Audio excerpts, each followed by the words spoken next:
प्रभु मसीह के मधुर और सामर्थ्य नाम में आपको जय मसीह की गुड मॉर्निंग।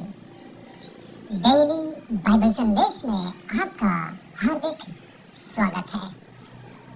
आज 17 जून है और परमेश्वर को धन्यवाद कि उसने हमें फिर से एक नया दिन दिया है और एक नई शुरुआत का मौका दिया है, क्योंकि परमेश्वर दयालु है, अनुग्रहकारी है, दया का सागर है, प्रेम करने वाला परमेश्वर है।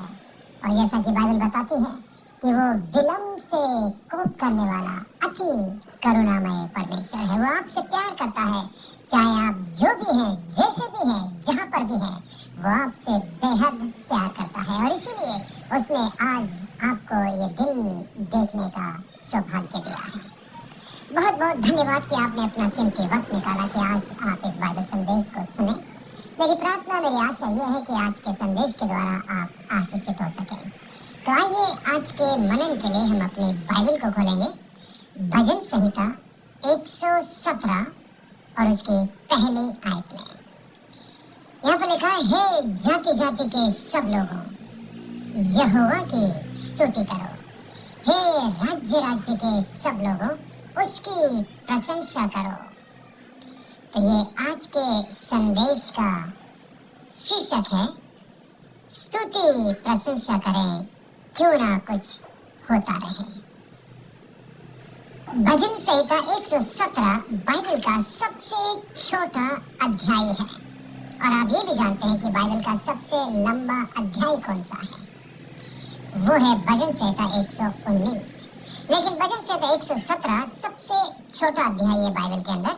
लेकिन यदि हम इसे ध्यान से पढ़ें तो सबसे छोटा अध्याय होते हुए भी इसकी भावना, इसका संदेश बहुत ही अद्भुत है और इसमें गहराई है। इसमें मात्र 2 पद हैं। भजन संहिता 117 में केवल 2 पद हैं जो हमें परमेश्वर की स्तुति और उसकी महिमा करने के लिए प्रेरित करते हैं। इसमें निमंत्रण दिया गया है कि न सिर्फ लोग लेकिन सारा राष्ट्र उसके नाम को धन्य कहें और उसकी स्तुति करें। हर हाल में परमेश्वर की स्तुति करना तो बहुत मुश्किल है। जब हम मुसीबतों से घिरे होते हैं, बीमारियों से परेशान होते हैं, असफलताएं होती है जिंदगी में, निंदा होती है, दोषारोपण होता है, जब लोग हम पर झूठे दोष लगाते हैं, हम निराश हो जाते हैं और कई बार हमें समझ में नहीं आता कि परमेश्वर की स्तुति और उसको धन्यवाद कैसे करें। प्रिय विश्वासियों, दाऊद का जीवन भी कोई फूलों का बिस्तर नहीं था। उसकी जवानी से ही उसके लिए परेशानियां शुरू हो गई थी। राजा शाऊल दाऊद को मार डालना चाहता था और वो जंगल में छिपता फिरा। अपनी जान बचाने के लिए उसे पलिश्तियों के राजा के यहाँ जाकर शरण लेनी पड़ी। और पलिश्ती कौन थे? ये लोग यहूदियों के या इजरायलियों के दुश्मन थे। दाऊद को पलिश्तियों के राजा के यहाँ जाकर शरण लेनी पड़ी, अपने आप को छुपाना पड़ा। राजा बन जाने के बाद भी उसे ना जाने कितने युद्ध लड़ने पड़े। एक बार तो शत्रुओं ने उसकी और उसके साथियों के पत्नी को उठा लिया था। उसने बहुत सारे दुख और कष्ट उठाए और बहुत ही डर और भय का सामना किया। लेकिन यदि आप दाऊद के भजनों को पढ़ेंगे तो आपको समझ में आएगा कि उसमें धन्यवाद, स्तुति और प्रशंसा से भरा हुआ है। ऐसे कैसे हो सका? मात्र इसलिए कि उसने अपने जीवन की सभी परिस्थितियों में परमेश्वर को अपना आधार माना और उस पर भरोसा रखा। इसका परिणाम ये हुआ कि परमेश्वर ने भी उसे कभी भी लज्जित होने नहीं दिया। आप भी प्रिय मित्रों, परमेश्वर पर भरोसा रखिए। परिस्थिति चाहे कितनी भी बुरी क्यों ना हो, वो हमेशा एक से नहीं रहेगी। परिस्थितियों को बदलने का काम परमेश्वर करता है। आपको केवल उस पर भरोसा रखना है और उससे प्रार्थना करना है।